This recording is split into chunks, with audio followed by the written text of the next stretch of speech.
جو پنجاب کے وزیر ایکسائز ٹیکسیشن اور 7-8 اور بھی محکمے ہیں، کمیونیکیشن بھی ہے، بہت سارے ہیں.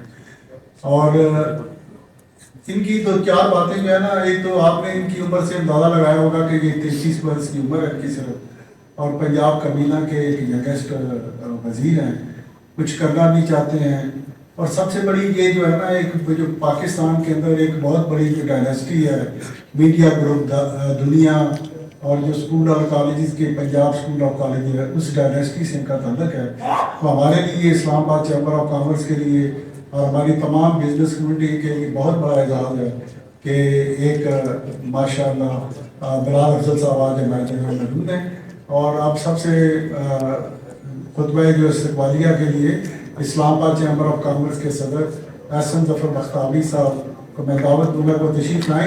لیکن ان کے آنے سے پہلے میں جو ہمارے مہمانان گرامی ہیں، جو ان سب کو یہ بات ان کے علم میں لانا چاہتا ہوں کہ 2 ہفتے پہلے یہاں پر چیئرمین CDA صاحب آئے تھے، اور ہمارا ایک بہت ہی دلیرہ مطالبہ تھا کہ اسلام آباد چیمبر کو CDA بورڈ میں نمائندگی دی جائے. اور وہ یہاں انہوں نے اعلان کیا، اور اس سے اگلے دن احسن بختیاری نے CDA بورڈ کی میٹنگ جو تھی وہ بھی اٹینڈ کی. اور اس کے علاوہ ہم نے 25 جو ہماری ڈیمانڈ تھی، ہم نے کہا کہ ہم نے ایک state of the art school college اور یونیورسٹی بنانی ہے، ہم نے ایک اسپتال بنانا ہے، ہم نے ایکسپو سینٹر بنانا ہے، ہم نے سٹیزن کلب بنانا ہے. اور جتنے بھی مطالبات ہم نے کہے، انہوں نے کہا وہ سب کے بارے میں انہوں نے کہا کہ ہم یہ سارے کام CDA کرے گی. تو میں سمجھتا ہوں کہ یہ جو اہم دور ہے اس وقت احسن ظفر بختیاری کا، اسلام آباد کی 40 سالہ تاریخ میں کوئی بھی اتنے بڑے کام نہیں ہے. اگر صرف ایک ہی کام لے لیا جائے CDA بورڈ میں نمائندگی، تو میں سمجھتا ہوں کہ یہ بھی تمام 40 سالہ ہمارے چیمبر کی کارکردگی پہ بھاری ہے.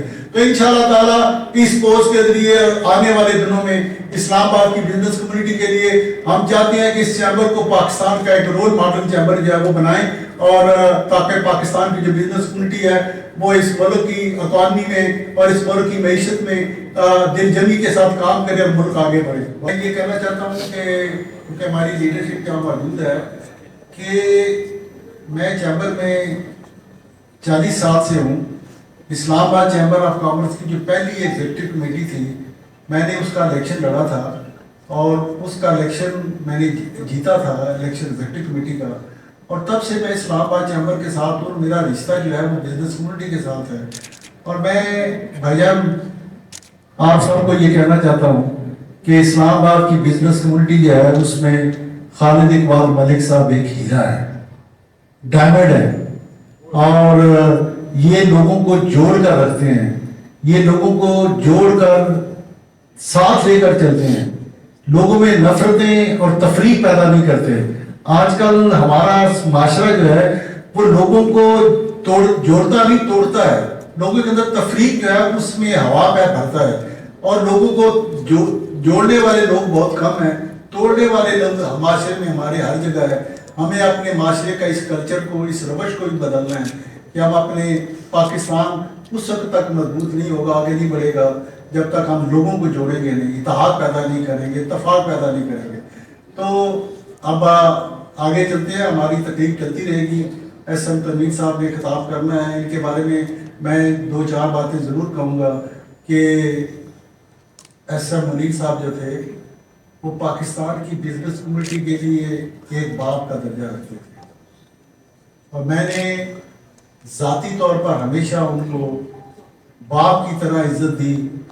یہ نہیں کہ لفظوں میں عزت دی، دل سے عزت دی، دل سے باپ کی طرح سمجھا. اور اگر کسی شخص نے ان کے بارے میں میری موجودگی کے اندر ہلکی سی بھی نیگیٹو بات کی، چاہے وہ میرا کوئی انداز میں سے بھی تھا، تو میں نے اس کو وہیں جھٹک دیا. میں نے کہا یہ نہیں ہو سکتا کہ میں جس شخص کو اپنا باپ سمجھوں، اپنا باپ کا درجہ دوں، اس کے سامنے کوئی بندہ میرے بارے میں نیگیٹو بات کرے. یہ نہیں ہو سکتا. میں ایک بہت سیدھا سادہ انسان ہوں، محبت کرتا ہوں، اور جس سے محبت کرتا ہوں اس کے خلاف کبھی بات نہیں سنتا. تو احسن منیر صاحب نے اپنی زندگی ساری جو تھی بزنس کمیونٹی کے لیے وقف کیے رکھی. بہت بڑے اس ملک کے بزنس مین تھے.